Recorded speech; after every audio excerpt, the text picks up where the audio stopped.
Well, we're bringing you breaking news this morning on those John Deere layoffs overnight. The Illinois Department of Commerce and Economic Development reported that another round of layoffs is coming to Deere and Company. Now that we don't have a very good price, we farmers aren't buying much from John Deere because we can't afford it, and we need to keep track of our bottom line so we can survive another year. John Deere just devastated thousands of American families with massive layoffs, and now Texas Governor Greg Abbott is allegedly in full panic mode. The agricultural giant that once represented American manufacturing pride is abandoning workers left and right. The layoff crisis hits home. Rain makes grain, and grain makes a lot of it.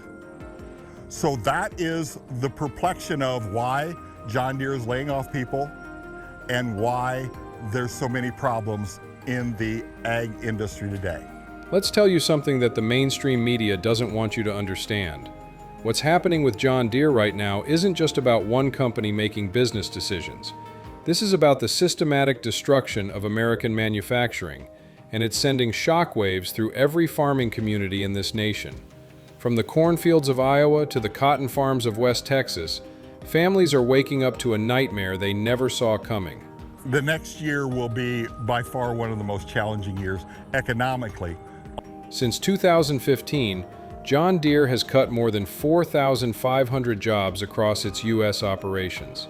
Think about that number for a moment. 4,500 families whose lives have been turned upside down. 4,500 mortgages at risk. 4,500 children wondering if their parents are going to be okay. But what we've witnessed in 2024 and 2025 is nothing short of a massacre of the American workforce. In 2024 alone, the company laid off 2,167 workers, marking the highest annual total in decades. And they weren't done. By August 2025, another 238 workers got the axe across 3 Midwest facilities. That's 115 workers at Harvester Works in East Moline, Illinois, a massive 3 million square foot facility that covers 71 acres and once represented the heart of American combine manufacturing. Another 52 workers lost their jobs at the seeding and cylinder plant in Moline, the very city where John Deere himself founded this company nearly 200 years ago. And 71 more at the Waterloo Foundry in Iowa, a facility that employs over 5,000 people, making the 7, 8, and 9 series tractors. These aren't just numbers on a spreadsheet. These are fathers who can't look their children in the eyes anymore. These are mothers wondering how they're going to pay for groceries next month. Over 2,600 operations workers affected in under 2 years. Let's put that in perspective for you. That's enough people to fill a small town. That's entire communities hollowed out, local businesses shuttered, schools losing students as families pack up and leave for anywhere that might have work. And here's what makes this even more infuriating. John Deere made $10.16 billion in profit in 2022. $10 billion. They spent about $8 billion on stock buybacks and dividends, enriching shareholders while their workers got pink slips. In 2023, Deere made $10 billion in profit and spent about $8 billion on stock buybacks and dividends. Deere's in business to make money for their shareholders. Moving to somewhere like Mexico is attractive to them, so you have a cheaper workforce. But here's where it gets really ugly, and this is the part that politicians don't want to talk about honestly. The tariff situation has absolutely devastated this company and the entire agricultural equipment industry. John Deere estimates that tariffs cost them $600 million in 2025 alone. That's $300 million already incurred and another $300 million projected for the rest of the fiscal year. These tariffs were supposed to protect American jobs, but instead, they've created a perfect storm that's destroying them. It's the cruelest irony imaginable. The very policies sold to workers as protection have become the weapon used against them. Combine sales would be down 27% if they held true to first half sales. Articulated tractors would be down 16%. Over 100 would be down 15%. The mid-range tractors would be down 14%, and compact tractor sales are not down that much. They're down about 4%. Equipment sales have collapsed across the board. Tractors are down 13%, but combines? Combines are down a staggering 48%. Let that sink in. Nearly half the market for combines has evaporated in just 1 year. And when you look at the numbers across the board, you see a company in genuine crisis. Large agricultural equipment sales fell 15 to 20% in 2025. The company's net income dropped 29% in key quarters. John Deere went from making $10.1 billion in profit in 2023 to just $4.1 billion in the first half of 2024. This isn't a bump in the road, this is a cliff, and American workers are the ones falling off it. And what's John Deere's solution to this crisis? Is it investing in their American workforce? Is it working with communities to weather the storm together? No. Their solution is to move production to Mexico. They've shifted $55 million in operations for mid-frame skid steer loaders and compact track loaders to a new plant in Ramos, Mexico. The message to American workers couldn't be clearer. Your labor isn't worth it anymore. Your decades of loyalty mean nothing. Your families, your communities, your futures are all expendable in the pursuit of shareholder value. Texas feels the shockwaves. Now here's where Governor Greg Abbott enters the picture. And this is where things get really interesting. Texas is feeling the pain, even if the direct layoffs happened in the Midwest. You see, Texas is one of America's top agricultural states. The Lone Star State produces more cotton than any other state in the nation. Its cattle industry is legendary. From the Panhandle to the Rio Grande Valley, farming and ranching are woven into the very fabric of Texas identity. And the ripple effects of John Deere's crisis have hit Texas hard through its dealer network and farming communities. Texas John Deere dealers are drowning in unsold equipment. Picture this: massive lots filled with shiny green tractors and combines, sitting there week after week, month after month, gathering dust. The monthly interest costs alone on each unsold machine exceed $4,000. Think about that. For every single piece of equipment sitting on a dealer's lot, that dealer is hemorrhaging $4,000 every single month. When you have dozens of machines, that adds up to financial catastrophe. Small dealerships have been forced to freeze hiring, cut hours, and in some cases lay off their own staff just to stay afloat. Now that we don't have a very good price, we farmers aren't buying much from John Deere because we can't afford it, and we need to keep track of our bottom line so we can survive another year. High Plains cotton farmers in Texas have been particularly devastated by this crisis. Cotton prices have been volatile, and input costs remain sky high. These farmers are turning to repairs instead of new purchases, flooding auction houses with used equipment, and watching their livelihoods slip away one bad season at a time. This has created what economists call a doom loop. Unsold inventory leads to dealer layoffs, which reduces local spending, which hurts other businesses, which leads to more job losses, which further reduces spending.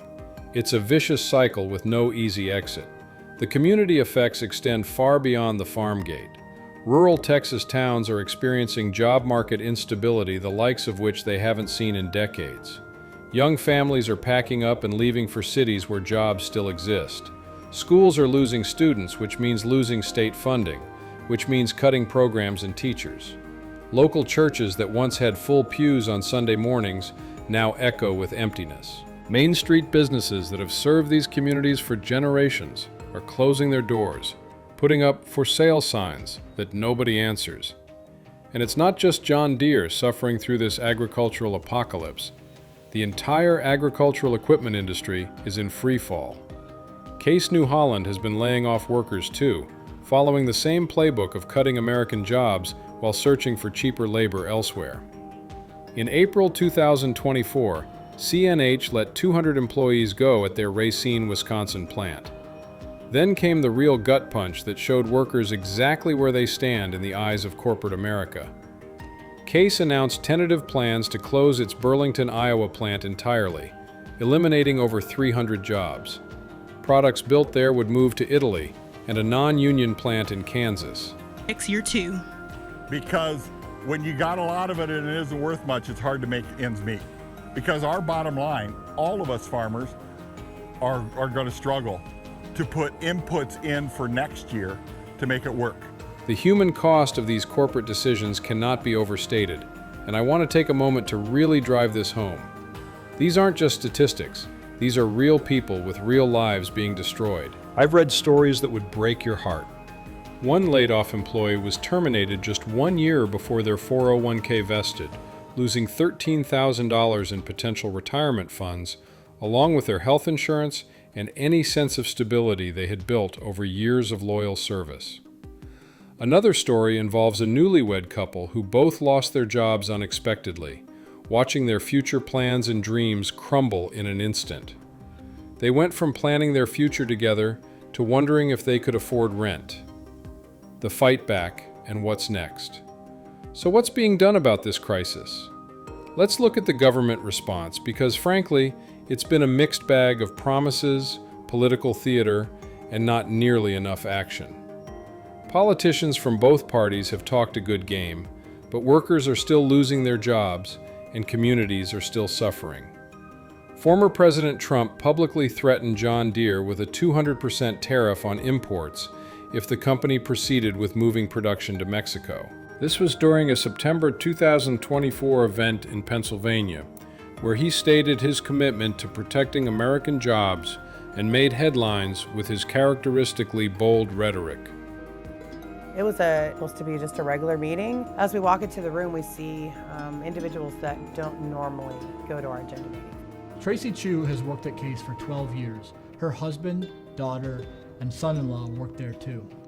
We knew something was going down. They gave us this third grade slideshow on what their plan was. Case announced tentative plans to close its Iowa plant, eliminating over 300 jobs. The products built there would be moved to Italy and to a non-union plant in Kansas. From a family view, from a community view, just absolute devastation, just a smack.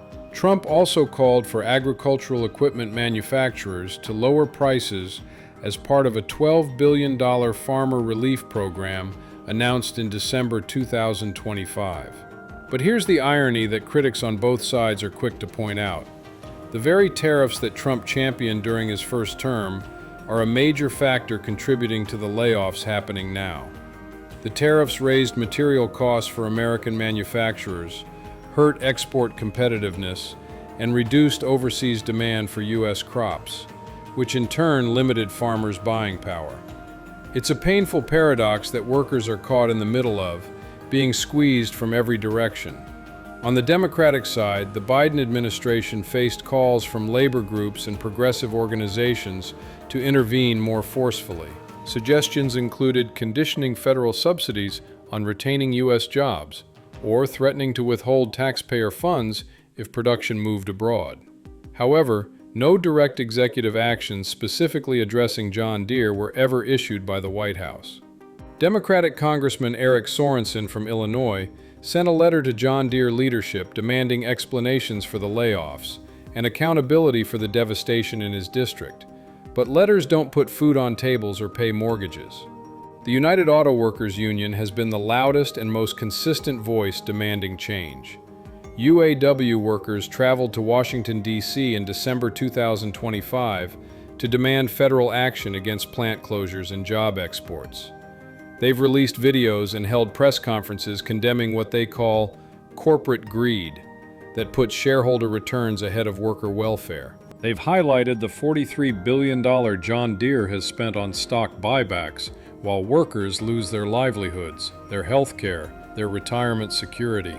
But let's talk about something that doesn't get enough attention in the mainstream coverage: the broader pattern of corporate exploitation that has been decades in the making. John Deere has been using the threat of offshoring to demand concessions from workers for over 30 years. It didn't start last week. It started in the 90s after NAFTA was signed into law, fundamentally reshaping the relationship between American corporations and American workers. I'm just notifying John Deere right now, if you do that, we're putting a 200% tariff on everything that you want to sell into. In 1997, Deere threatened to move facilities to Mexico if workers didn't accept a two-tier wage system. This was economic blackmail, pure and simple. Accept lower wages or watch your jobs disappear south of the border. Workers had no choice.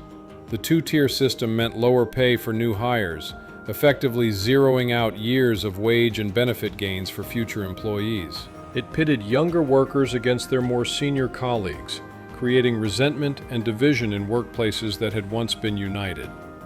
Then in 2021, John Deere workers across the Midwest said, "Enough is enough." They went on strike. It was a bold move, a risky move, in an era when strikes have become increasingly rare and increasingly punished. They walked off the job and stayed on the picket line for weeks. And 7 months later, they reached an agreement that included meaningful wage increases and upgrades for lower-tier workers. They had won, or so they thought.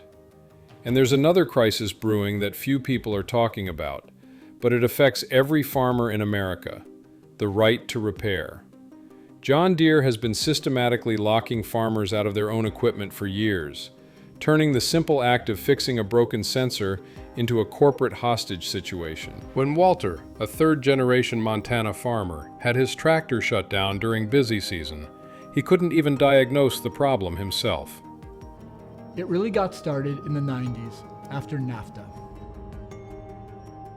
In a few moments, I will sign the North American Free Trade Act into law. This pact will create a free trade zone stretching from the Arctic to the tropics, the largest in the world, a $6.5 billion market with 370 million people. John Deere's repair restrictions cost American farmers and ranchers billions of dollars each year. The company's service and repair work yields 5 times more profit than new equipment sales. Think about that business model. They make more money fixing equipment than selling it, so they've designed their machines to be impossible to fix without paying them. Not only are they laying off workers and moving jobs to Mexico, they're also squeezing every last dollar out of farmers who can't even fix their own equipment without corporate permission. Busy season, the tractor kept shutting down for no reason.